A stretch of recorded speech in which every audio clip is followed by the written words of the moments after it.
Que capítulo 11. Quando o Zen do e-mail chegou, eu estava no lobby ornamentado do Hotel Intercontinental de Nova Delhi.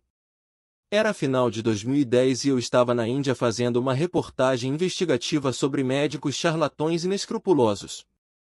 A emissora havia acabado de anunciar quem substituiria David Vestin. O nome do meu novo chefe era Ben Sherwood. Nós nos conhecíamos havia muito tempo. Ele estava na sala de edição quando tive o meu primeiro ataque de pânico no ar e me dera todo o apoio. Ao receber a notícia de sua promoção, comecei a calcular o significado disso para o meu futuro. Sempre tivemos um bom relacionamento, embora ele já tivesse sido alvo dos meus ataques, na época em que eu era propenso a essas coisas. Ben era uma espécie incomum no ecossistema do telejornalismo, tanto em termos de pedigree quanto de personalidade. Nas horas vagas, ele escrevia livros. Era alto, cheio de energia e capaz de ser tanto honesto quanto sarcástico. Eu não sabia ainda, mas a chegada de Ben precipitaria uma crise profissional para mim. Ben começou no cargo algumas semanas depois. No início, as coisas estavam indo bem entre nós. Ele me enviou e-mails elogiosos, me mandou fazer coberturas bacanas. Logo ficou claro que seria um chefe envolvido com o meu dia a dia. Os e-mails de Ben chegavam a qualquer momento. Parecia que o homem não dormia. Nada parecia escapar de sua atenção. Era ao mesmo tempo assustador e revigorante ter um líder que conhecia o seu trabalho tão bem quanto você. Decidi não ficar em cima dele. Não me esforcei para produzir matérias que lhe chamassem a atenção nem tentava impressioná-lo de alguma forma. Meus motivos eram confusos até para mim. Talvez eu achasse que não seria de bom tom, afinal, eu era um cara que estava andando com o Dalai Lama, certo? Achei que Ben me conhecia e que, por isso, eu estaria seguro. Eu parecia ter substituído meu chicote interno por uma nova e crescente passividade. Rapidamente minha estratégia, ou falta dela, saiu pela culatra. Quando explodiram no Egito as manifestações contra o ditador Hosni Mubarak, Ben inundou a região com equipes da ABC News. Aquele era o tipo de coisa que sempre tive vontade de cobrir. No passado, eu seria o primeiro jornalista a ser mandado para lá, mas dessa vez fui obrigado a assistir à cobertura do meu sofá. Meu velho eu teria dado telefonemas impulsivos e desaforados. Mas o novo eu, o metameditador, achou que essa abordagem, pedir à chefia que me enviasse em vez de dar chance aos meus colegas, era falta de compaixão. Enquanto ponderava sobre esse dilema, a situação foi piorando. Quando um terremoto seguido de tsunami atingiu o Japão, Ben mandou outros repórteres. Mais uma vez, vi as cenas devastadoras pela TV da minha casa. Minha mulher se afogava em lágrimas enquanto este recente faixa marrom da bondade amorosa se sentia mal tanto pelas vítimas quanto por si mesmo. Pouco tempo depois da chegada de Ben, fui, com alguma relutância, para um retiro de meditação meta. Sharon Salzberg, uma jubu da velha escola e agora minha nova amiga, havia me convidado meses antes. Foi um convite gentil que aceitei na hora, mas, devido aos desdobramentos recentes na emissora, eu não estava com muita vontade de ir. Mesmo assim, dirigi 4 horas até lá para então aguentar 3 dias de esforço para gerar boas vibrações. Sharon deu uma palestra sobre mudita, o termo budista para alegria pela felicidade dos outros, o que foi bem oportuno para mim. Ela admitiu que às vezes seu primeiro instinto quando tentava alegrar-se pelo sucesso alheio era, argue, eu preferia que as coisas não fossem tão perfeitas para você. Todos na sala caíram na gargalhada. Sharon disse que o maior obstáculo para sentir mudita é a ilusão subconsciente de que qualquer sucesso que a outra pessoa atingiu era algo que na verdade deveria ter acontecido conosco. É quase como pensar que aquilo estava vindo bem na minha direção. Aí você entrou na frente e agarrou tudo para si. Mais risadas, enquanto todos se deliciavam com uma das melhores iguarias do Dharma, um diagnóstico preciso de nossa insanidade interior. No segundo dia, vi um bilhete com o meu nome no mural de mensagens no corredor principal. Sharon queria me ver naquela tarde. Fui recebido com um abraço caloroso. Durante a conversa, mencionei que estava meio preocupado com o trabalho, descrevi meu receio de ter me tornado um daqueles jogadores que não saem do banco de reservas. Quando enfrentamos algo assim, comentou ela, muitas vezes não é o desconhecido que nos assusta, e sim aquilo que pensamos que vai acontecer, e sempre achamos que vai ser algo ruim. Mas a verdade é que nós não temos mesmo como saber. A melhor estratégia, ela disse, seria direcionar a situação para meu benefício interior. O medo da aniquilação pode levar a grandes descobertas, pois nos lembra da impermanência e do fato de que não temos controle sobre a vida, concluiu. Isso me fez pensar na sabedoria da insegurança. No conforto daquele idílio silvestre, percebi que a segurança que eu tanto buscava era uma ilusão. Se tudo neste mundo estava em constante decomposição, por que gastar tanta energia rangendo os dentes por causa de trabalho? Comecei a analisar de onde vinha minha obsessão pela carreira. Seria enraizada nas minhas criação e educação privilegiada? Seria uma atitude comum das pessoas como eu? Seria porque cresci com a sensação de que me faltavam coisas? Mas abandonei essa linha de raciocínio rapidamente. O Buda nunca disse que era errado lutar pelo sucesso. Bem ali em seu nobre caminho óctuplo, a lista de 8 práticas necessárias para se chegar à iluminação, o meio de vida correto era a número 5. Ele tinha orgulho do que construiu, incluindo seus fiéis monges e monjas. Também não era particularmente modesto, era um homem que se referia constantemente a si mesmo na terceira pessoa.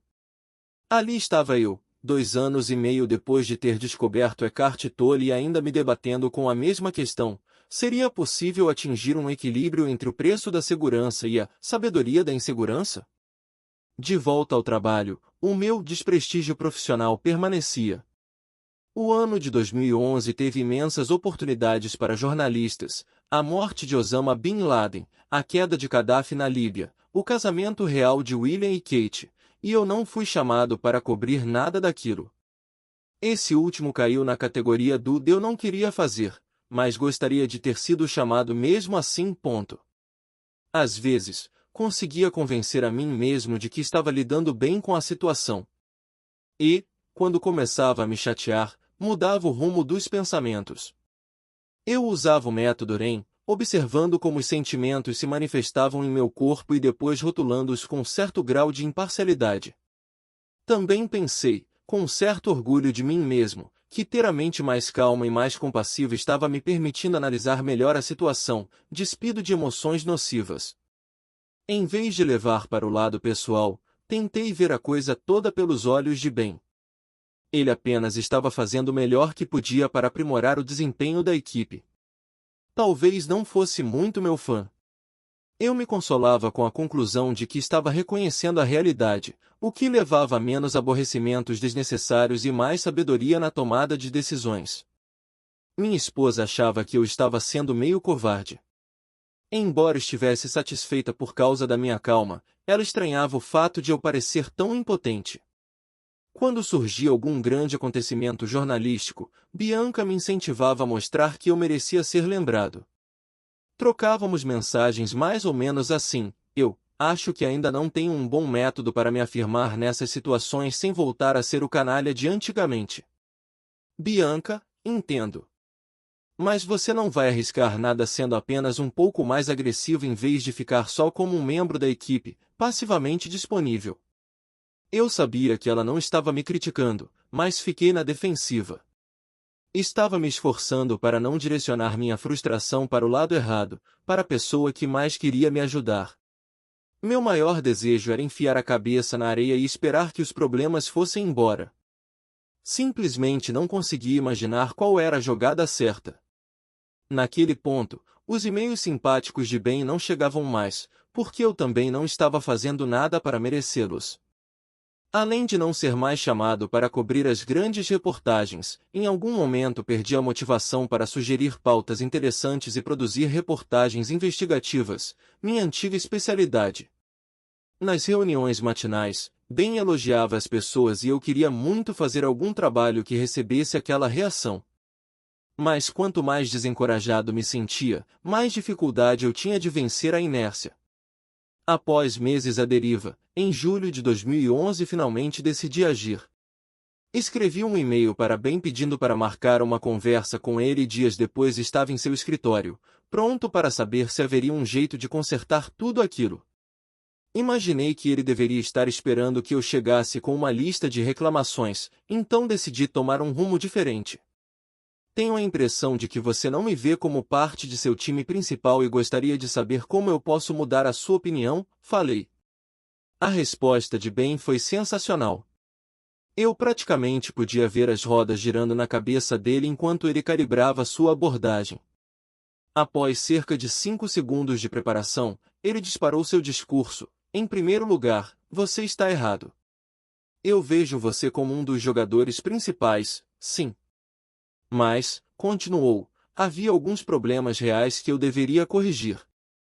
O mais importante, eu não estava me esforçando.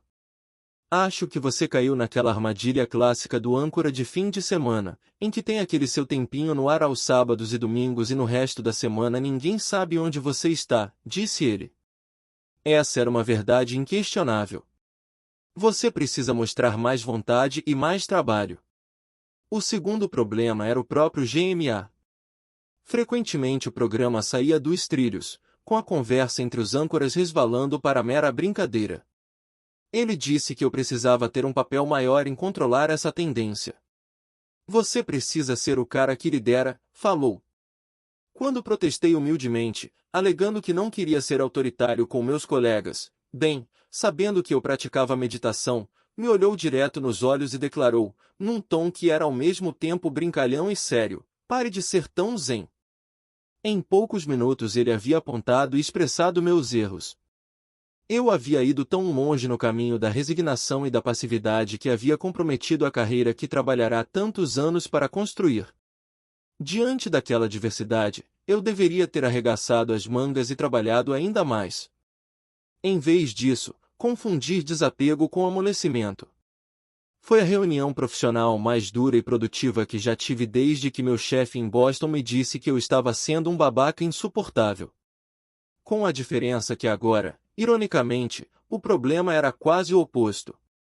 Por uma feliz coincidência, na mesma noite da minha conversa com Ben eu havia marcado um jantar com Mark Epstein num restaurante japonês. Depois de fazermos nossos pedidos, contei a ele minha conversa com Ben. Ele respondeu com uma sugestão que parecia um slogan, esconda o zen. As pessoas irão tirar vantagem se começarem a achar que você está zen demais, afirmou. Há um certo tipo de agressão no comportamento organizacional que não valoriza isso, que será visto como fraqueza. Se você se apresentar sempre dessa maneira, muita gente não vai levá-lo a sério. Por isso acho importante esconder o zen e deixar que pensem que você é alguém que devem respeitar. Mas eu já estava muito apegado à minha reputação de cara zen. Eu não quero ser uma pessoa ruim no trabalho. Tenho certeza de que existe uma forma de fazer isso sem se tornar um canalha. Acho que é possível dar aparência de ser mais competitivo no trabalho enquanto continua sendo uma pessoa boa. Eu caí, segundo Mark, numa das típicas armadilhas do caminho. As pessoas muitas vezes interpretam incorretamente o Dharma, acreditando que precisam adotar uma postura fraca e submissa.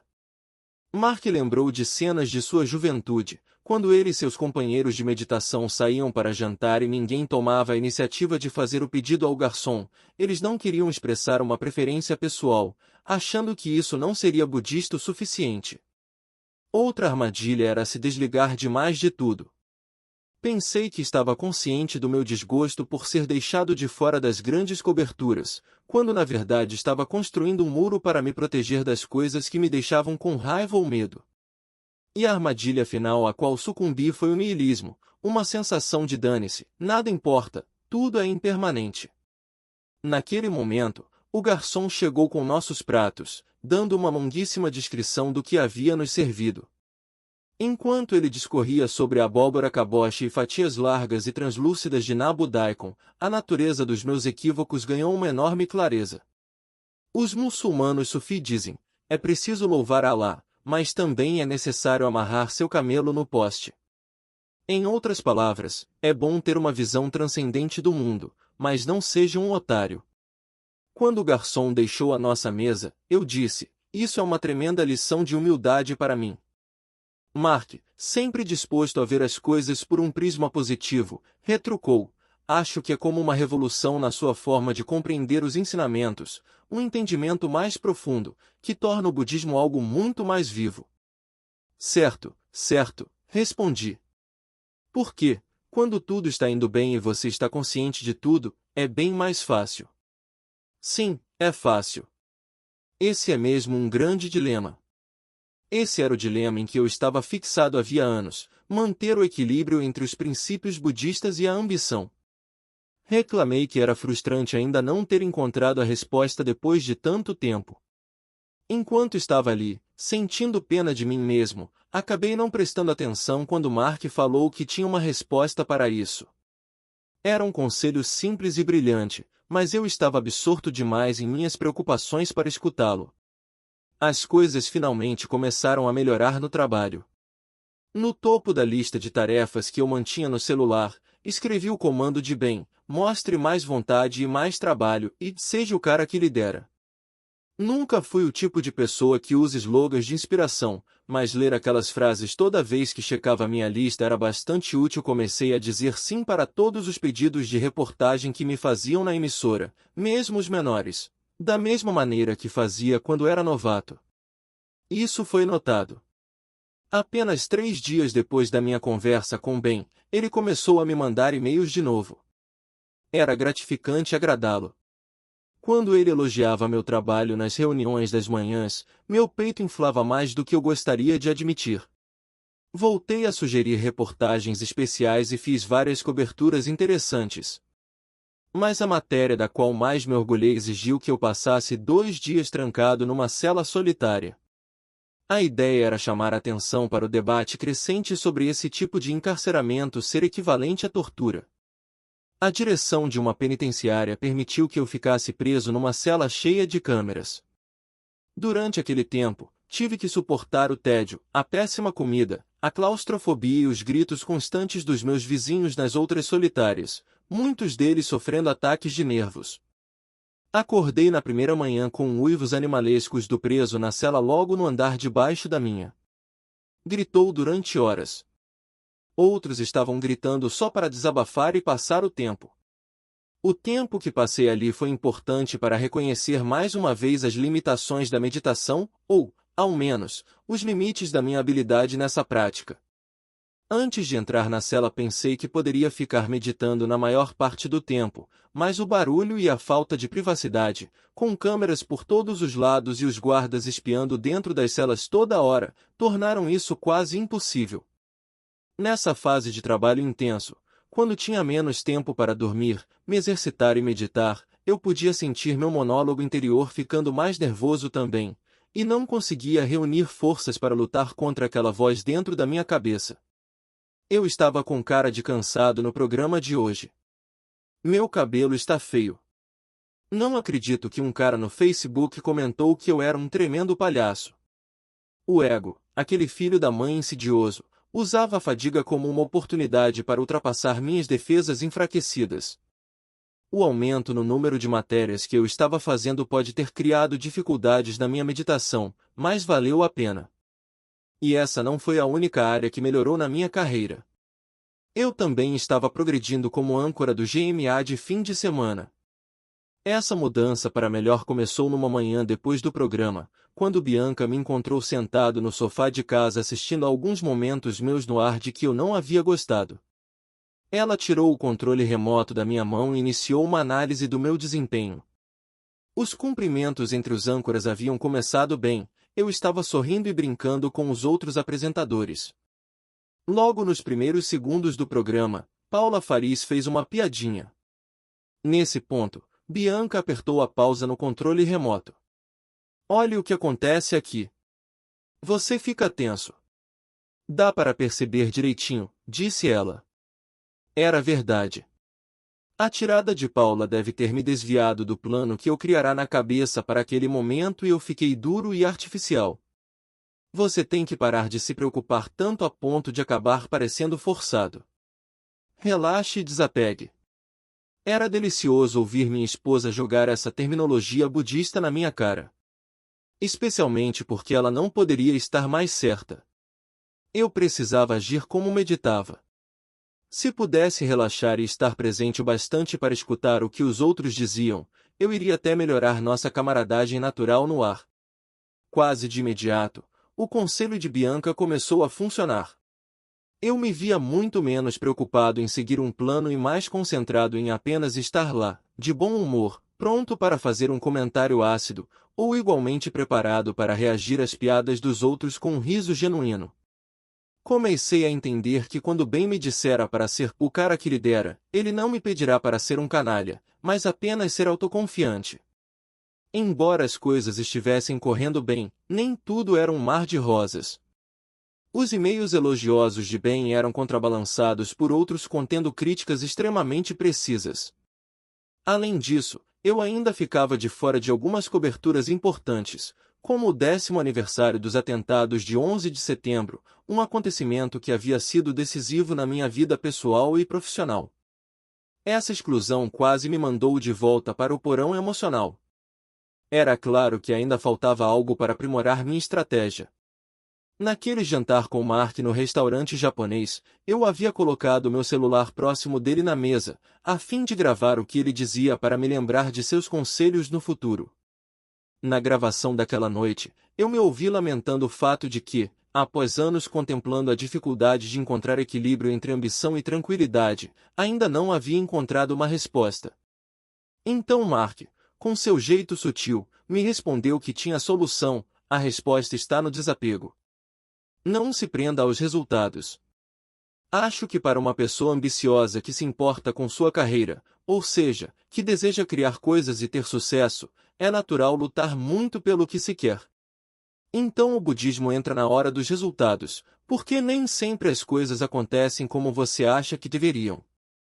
Agora, ao pensar nesse conselho de Mark, suspeitei que talvez ele tivesse razão, mas eu não conseguia entender como alguém podia se matar de trabalhar e não se prender aos resultados. Sempre trabalhei num sistema que venera os vencedores por esforço próprio. Fazer isso com desapego não parecia se encaixar no paradigma. Alguns meses depois, encontrei Mark novamente e voltei ao assunto. Da última vez, você falou que não havia problema em ser ambicioso, mas que não devemos nos apegar aos resultados. Eu interrompi, como sempre, mas o que você realmente quis dizer com isso? É mais ou menos como quando alguém escreve um livro e quer que seja bem recebido, que entre na lista dos mais vendidos, mas ninguém tem controle sobre o que vai acontecer. Você pode contratar um assessor de imprensa e conseguir um monte de entrevistas, você pode se preparar, mas terá pouquíssimo controle sobre o mercado. Então só resta lançar a sua obra sem apego, para que ela ganhe vida própria. Tudo no mundo é assim. Por um minuto, achei que ele estava sendo simplista, dando uma versão dos conselhos genéricos e despreocupados que pais costumam dar aos filhos. Quando eu era criança, falei, e ficava com medo de me sair mal em algum jogo de futebol ou coisa do tipo. Meus pais apenas diziam: faça o melhor que você puder. É basicamente o que você está me dizendo. Sim, Mark respondeu, no tom mais sarcástico que ele era capaz de assumir.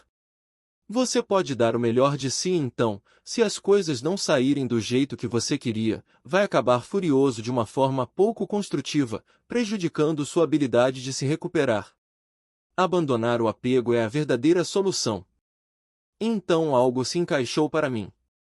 Para variar, o conselho de Mark era sólido, mesmo que eu levasse algum tempo para absorvê-lo.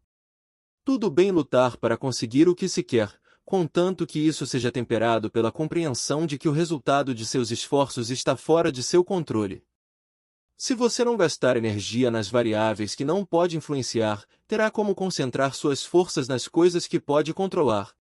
Quando você é ambicioso de forma sábia, faz o possível para obter sucesso, mas não se apega aos resultados, portanto, se fracassar, você conseguirá se reerguer e dar a volta por cima.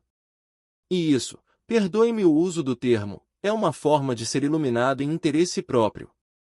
Essa era uma perspectiva realmente otimista. Eu não precisava perder tanto tempo imaginando alguma coisa vagamente horrorosa me aguardando no futuro. Tudo o que precisava fazer era dizer a mim mesmo: se não der certo, só vou precisar da coragem de começar de novo, assim como acontecia quando minha mente se distraía durante a meditação. Após anos estabelecendo uma falsa dicotomia entre a luta e a serenidade, incapaz de entender como equilibrar esses impulsos aparentemente contraditórios, eu finalmente entendi que essa frase desajeitada sobre o desapego aos resultados era o santo graal que eu buscava havia tanto tempo.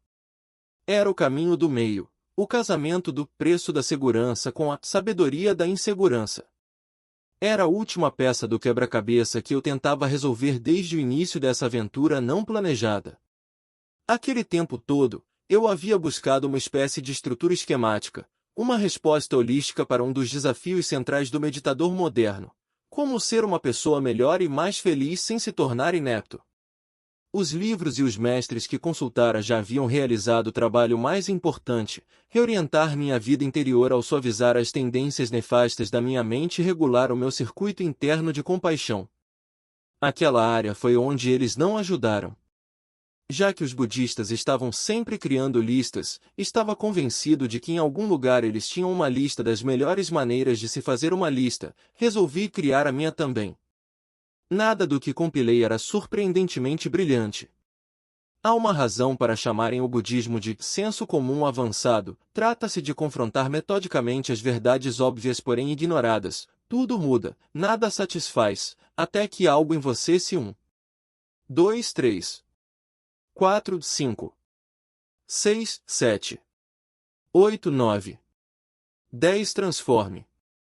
Brinquei com os títulos por algum tempo. Os 10 pilares do Zen competitivo foi uma das ideias, mas depois ouvi falar do código milenar dos samurais, o caminho do guerreiro, e decidi criar uma versão para o samurai corporativo. O caminho do meditador preocupado: não seja um canalha, e mais, quando necessário, esconda o Zen. Medite o preço da segurança é a insegurança, até isso não ser mais útil. Tranquilidade não é inimiga da criatividade. Não force a barra. Humildade previne humilhação. Devagar com seu chicote interior. Desapego aos resultados. O que é mais importante? Não seja um canalha. Claro que é comum pessoas serem bem-sucedidas apesar de tratar mal os outros. Conheci muita gente assim ao longo de minha carreira, mas elas nunca pareciam ser realmente felizes. Às vezes as pessoas pensam que o sucesso numa profissão competitiva requer o oposto de compaixão.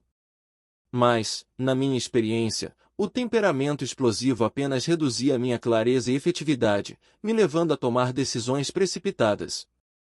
O círculo virtuoso que Joseph descreveu: mais meta, melhores decisões, mais felicidade e assim por diante, é real. A compaixão tem o benefício estratégico de conquistar mais aliados. E ainda torna você uma pessoa muito mais feliz e realizada.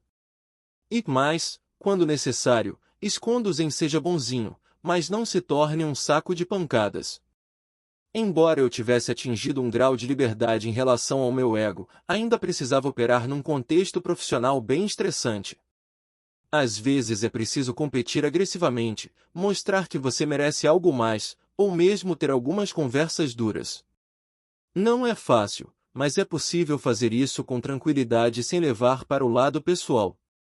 Medite. A meditação é o superpoder que torna todos os outros preceitos possíveis.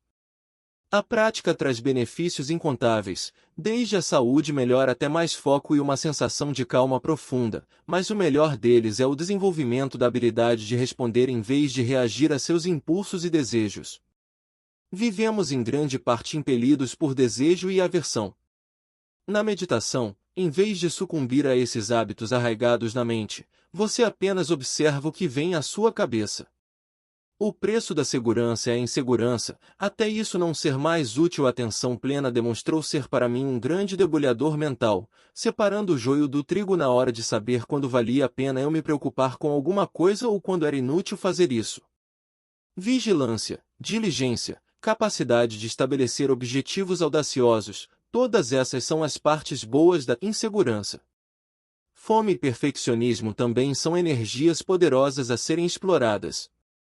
Até mesmo a tão denegrida mente comparadora pode ser útil às vezes. Eu me comparei a Joseph, Mark e Sharon e isso me fez mais feliz. Eu me comparei a Bianca e me tornei uma pessoa melhor. Fiz o mesmo com Bill Weir, David Muir, Chris Como, David Uri e outros colegas, e isso me incentivou a ser melhor profissionalmente. Do meu ponto de vista, os budistas subestimam a utilidade da angústia construtiva. Numa de suas palestras, Joseph citou um monge que disse algo como: "Não há razão para ser infeliz sobre coisas que não podemos mudar, nem razão para ser infeliz por coisas que podemos mudar."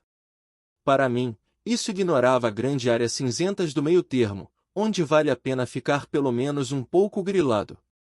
Tranquilidade não é inimiga da criatividade. Ser mais feliz não me tornou um zumbi. Esse mito está arraigado desde o tempo de Aristóteles, que disse: todos os homens que atingiram a excelência em filosofia, poesia, arte e política, tinham uma predisposição à melancolia.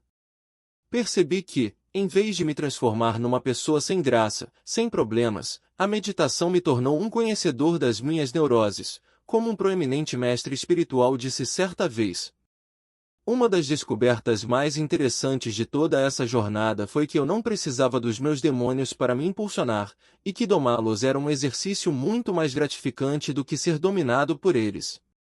John Kabat-Zinn teorizou que a ciência poderá um dia provar que a meditação realmente torna as pessoas mais criativas ao eliminar as ruminações rotineiras e as conclusões precipitadas, dando espaço para pensamentos inovadores.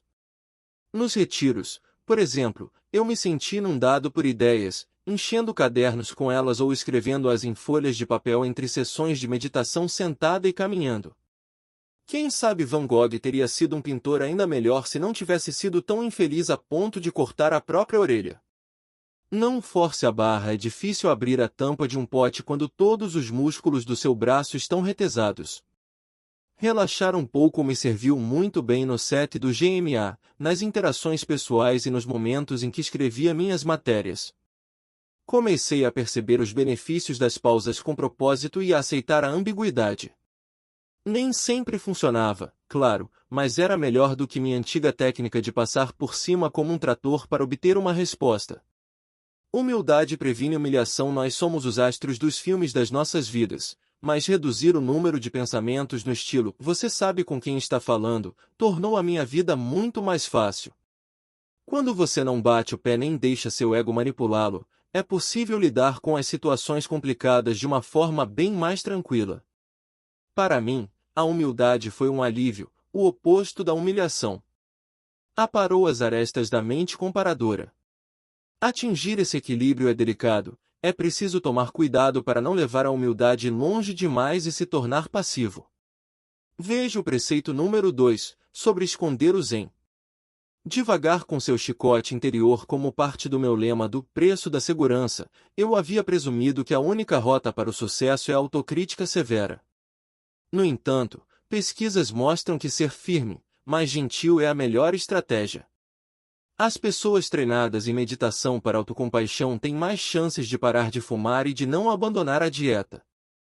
São mais capazes de se recuperar de seus erros. Todas as pessoas bem-sucedidas têm seus fracassos.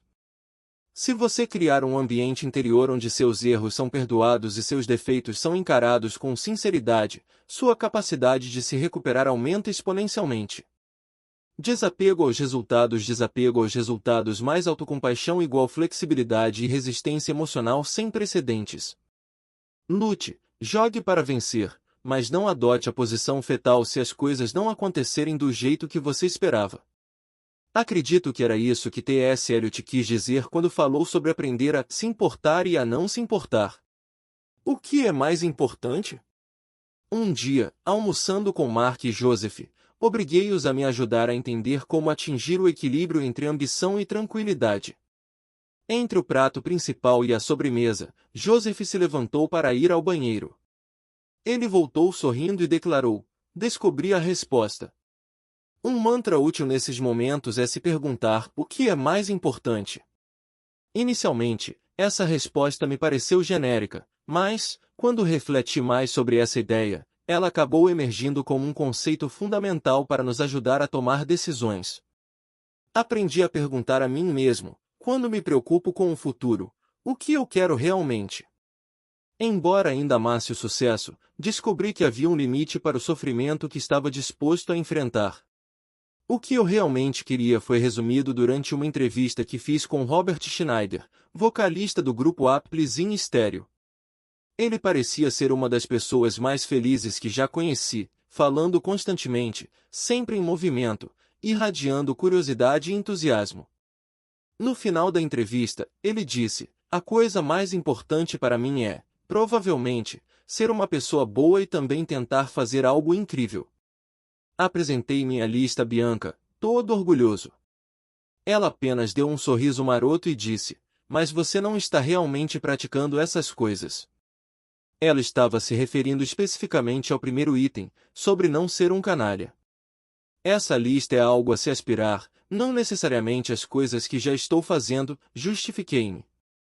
Embora aplicados de forma imperfeita, meus preceitos já estavam gerando efeitos reais no meu trabalho.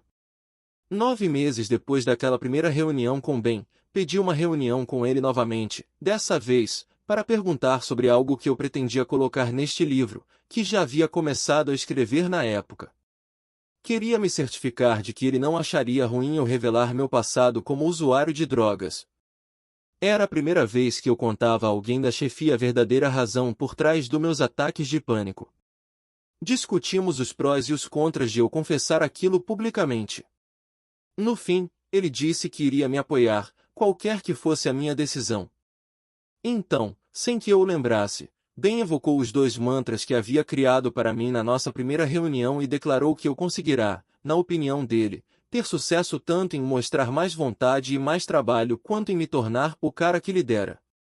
Para compensar o elogio, ele também observou que, embora tivesse gostado da minha última reportagem no Negline, ele achará que eu não tinha me barbeado direito naquele dia.